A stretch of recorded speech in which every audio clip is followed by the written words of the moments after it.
Rolls Royce ప్రపంచంలో most luxuries cars తయారు చేస్తుంది మరియు ప్రపంచంలో ఉన్న రిచెస్ట్ పీపుల్ అందరూ ఒక రోల్స్ రాయ్స్ ఓన్ చేయాలని కలలు కంటారు. కానీ సర్ప్రైజింగ్లీ ఈ లగ్జరియస్ రోల్స్ రాయ్స్ ని స్టార్ట్ చేసింది ఒక అబ్బాయి. అతని మొత్తం చైల్డ్హుడ్ పోవర్టీలో చైల్డ్ లేబర్ చేస్తూ గడిచింది. స్టోరీ స్టార్ట్ అవుతుంది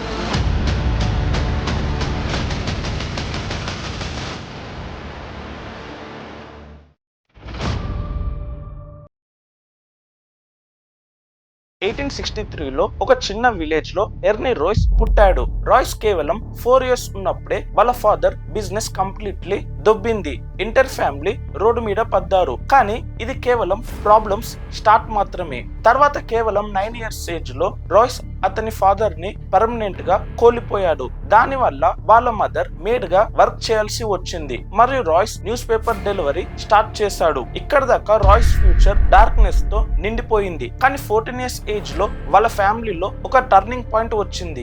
వాళ్ళ ఒక ఆంట్ ఎర్నీలో పొటెన్షియల్ చూసింది.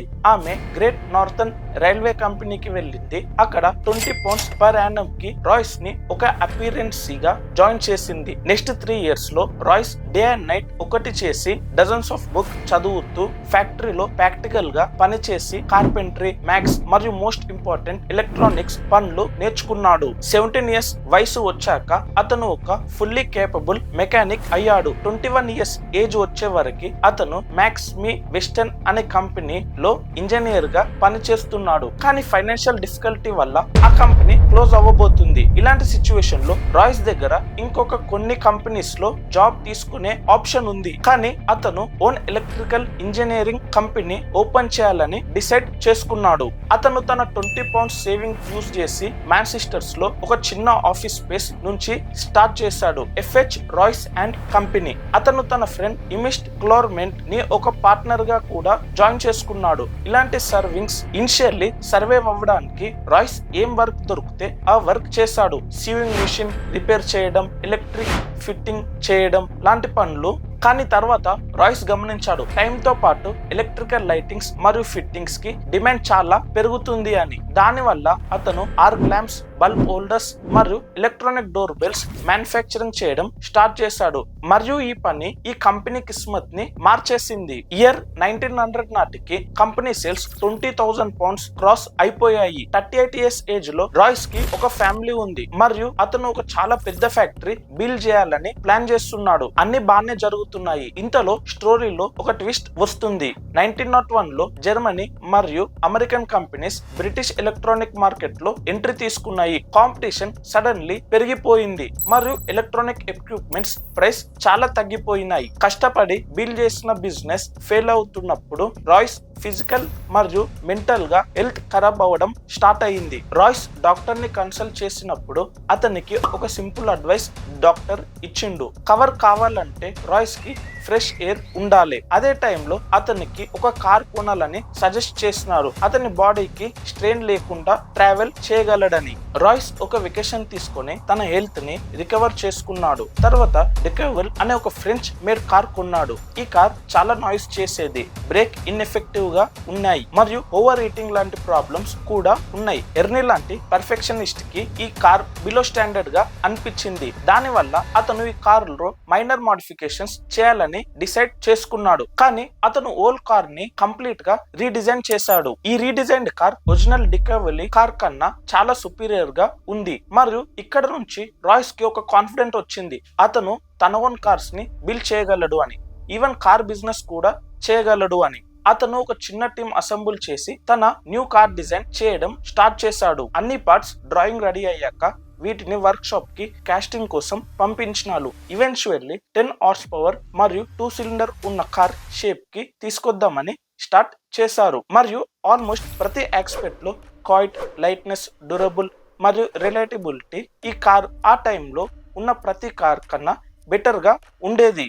1st April 1904 నాడు దాన్ని ఫస్ట్ సారి రోడ్ టెస్ట్ చేశారు మరియు తన ఫస్ట్ టెస్ట్ లోనే అది దాదాపు 50 kilometer డిస్టెన్స్ ని ఏ ప్రాబ్లం లేకుండా కవర్ చేసింది. రాయ్స్ ఇంకా 2 కార్స్ బిల్డ్ చేశాడు సేమ్ మోడల్ వి మరియు వాటిని టెస్ట్ చేసి ఇంప్రూవ్ చేయడం స్టార్ట్ చేశాడు. ఇంకా అతను వరల్డ్ క్లాస్ కార్స్ బిల్డ్ చేయడం స్టార్ట్ చేశాడు. కానీ అతను ఒక్కడే ఈ కార్స్ ని ఎంటర్ వరల్డ్ కి చేర్చే కెపబిలిటీ లేదు. స్టోరీలో సెకండ్ హీరో ఎంట్రీ ఉంటుంది. ఇలాంటి సిచ్యువేషన్ లో ఎర్నీ రాయ్స్ చార్ల్స్ రోస్ ని కలిశాడు. రాయ్స్ ఒక ఎగ్జిబిషన్ లో తన కార్స్ ని ప్రజెంట్ చేస్తున్నప్పుడు అదే టైంలో ఈ కార్ మీద రోల్స్ కి దృష్టి పడింది. రోల్స్ ఒక ప్యాషనెట్ మోటరిస్ట్ మరియు సుపీరియర్ క్వాలిటీ కార్స్ కి సక్సెస్ఫుల్ బిజినెస్ చేస్తున్నాడు. రోల్స్ ఆల్రెడీ ఒక లగ్జరీ బ్రిటిష్ కార్ మేకర్స్ ని వెతుకుతున్నారు. దానివల్ల అతను రాయ్స్ ని కలిసి కార్ ని క్లోజ్ గా చూశాడు. అతను రాయ్స్ నుంచి ఎంతో ఇంప్రెస్ అయ్యాడు. తర్వాత అతను తన ఒక బిజినెస్ పార్ట్నర్ తో చెప్పాడు, తన వరల్డ్ లో గ్రేటెస్ట్ ఇంజనీర్ ని కనుగొన్నా అని. నెక్స్ట్ 3 months లో ఈ కార్స్ ని అమ్మడానికి రోల్స్ మరియు రాయ్స్ ఒక జాయింట్ వెంచర్ స్టార్ట్ చేయాలని అగ్రిమెంట్ చేసుకున్నారు. మరియు ఈ జాయింట్ వెంచర్ నుంచి అమ్మే కార్స్ పేరు రోల్స్ రాయ్స్. ఇప్పుడు కథలోకి తిరిగి వద్దాం. మార్చ్ 1906 లో రోల్స్ రాయ్స్ లిమిటెడ్ ని అఫీషియల్ గా ఎస్టాబ్లిష్ చేశారు. మరియు ఆ కార్ ని ఎస్టాబ్లిష్ చేయడానికి బెస్ట్ వే ఏంటి అంటే ఆ కార్ తో రేస్ టోర్నమెంట్ లో పార్టిసిపేట్ చేయడం. దీనివల్ల Rolls Royce of man tourist trophy లాంటి ప్రెస్టీజియస్ టోర్నమెంట్ లో పార్టిసిపేట్ చేసింది. మరియు రోల్స్ రాయ్స్ కార్ యూజ్ చేసి ఆ రేస్ ని గెలుచుకున్నాడు. అలాంగ్ విత్ దట్ వాళ్ళు ఈ కార్స్ తో చాలా కొత్త స్పీడ్ రికార్డ్స్ కూడా క్రియేట్ చేశారు. రికార్డ్స్ వల్ల రోల్స్ రాయ్స్ ఆల్రెడీ ఒక గ్రేట్ కార్ కంపెనీ లాగా ఎస్టాబ్లిష్ అయిపోయింది. కానీ ఇక వాళ్ళ మోస్ట్ సక్సెస్ఫుల్ కార్ రావడం మిగిలి ఉంది. ఇయర్ 1906 ఎన్నాడు రాయ్స్ 40 మరియు 50 హార్స్ పవర్ మరియు 6 cylinders తో ఒక కొత్త మోడల్ లాంచ్ చేశారు. దాని బాడీ కలర్ సిల్వర్ కలర్ మరియు అది రన్ అవ్వడంలో చాలా స్మూత్ గా మరియు సైలెంట్ గా ఉండేది. ఎగ్జాక్ట్లీ ఒక గోస్ట్ లాగా. దానివల్ల దానికి పేరు పెట్టారు సిల్వర్ గోస్ట్. ఈ కార్ ని మార్కెట్ చేయడానికి రోల్స్ ఒక 24,000 kilometers ఎండ్యూరెన్స్ టెస్ట్ ప్లాన్ చేశాడు.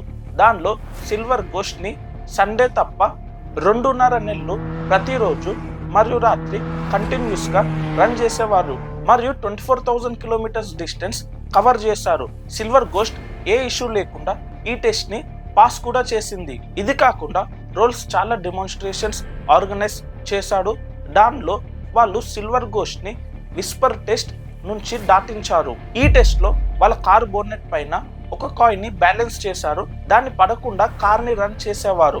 దాని వల్ల ప్రూవ్ అయ్యేది ఈ కార్ ఎక్స్ట్రీమ్లీ స్మూత్ అని. ఈ స్ట్రాటజీస్ వల్ల సిల్వర్ గోస్ట్ ని best car in the world గా లార్జ్ గా పాపులర్ అయిపోయింది. మరియు ఇదే ఆ టైంలో ఉన్న కింగ్స్, క్యూన్స్ మరియు ఇండస్ట్రీ లీడర్స్ కి ఫస్ట్ చాయిస్ అయ్యేది. రోల్స్ మరియు రాయ్స్ పార్ట్నర్షిప్ డిస్కషన్ ఒక మాస్టర్ స్ట్రోక్ అని ప్రూవ్ అయ్యింది. వాళ్ళకి ప్రతి వైపు నుంచి సక్సెస్ వస్తుంది.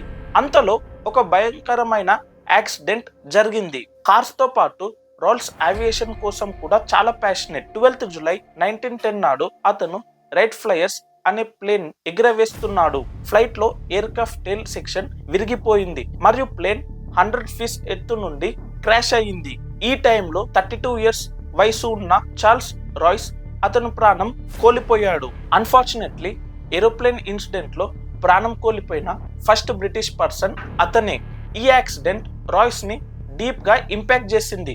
అతను ఈ లాస్ నుంచి రికవర్ అవ్వడానికి ట్రై చేస్తున్నప్పుడు 1911 లో అతనికి ఇంకొక షాక్ తగిలింది. హెల్త్ ఖరాబ్ అవ్వడం స్టార్ట్ అయ్యింది మరియు డాక్టర్స్ చెప్పింది ఏంటంటే అతనికి బోవెల్ క్యాన్సర్ ఉంది అని.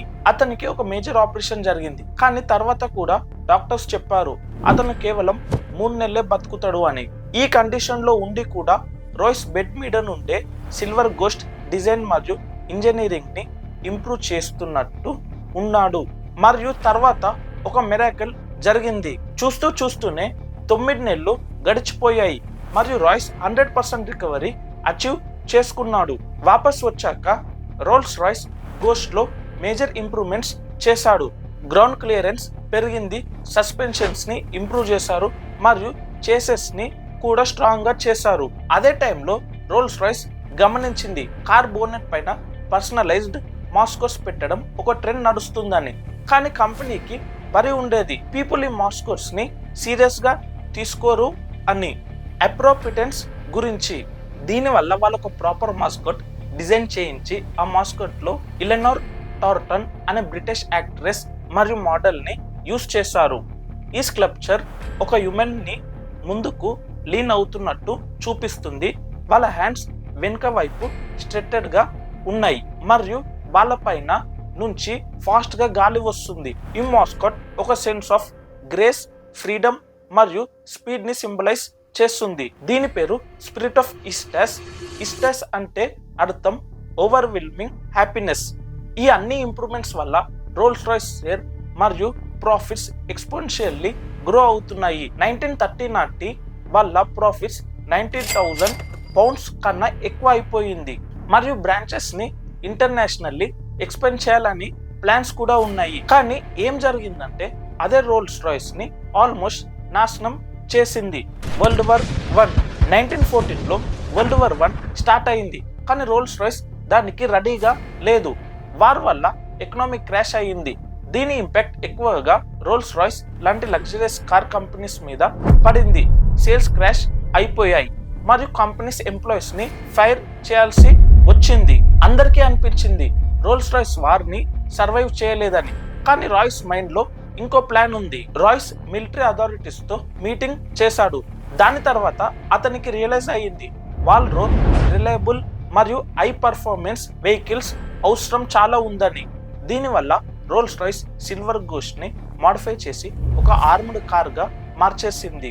కార్ బాడీలో 8 mm మందమైన ఆర్మర్ ప్లేటింగ్ పెట్టారు. ఒక రివాల్వింగ్ ట్రిట్ కూడా పెట్టారు. దీనిలో ఒక మిషన్ గన్ ఫిట్ చేశారు.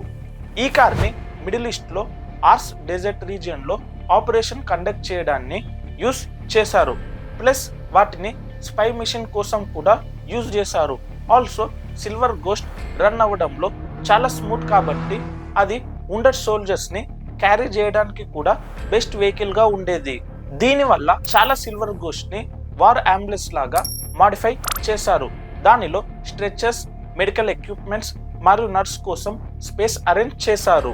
ఈ అంబులెన్స్ వేల ప్రాణాలు కాపాడాయి.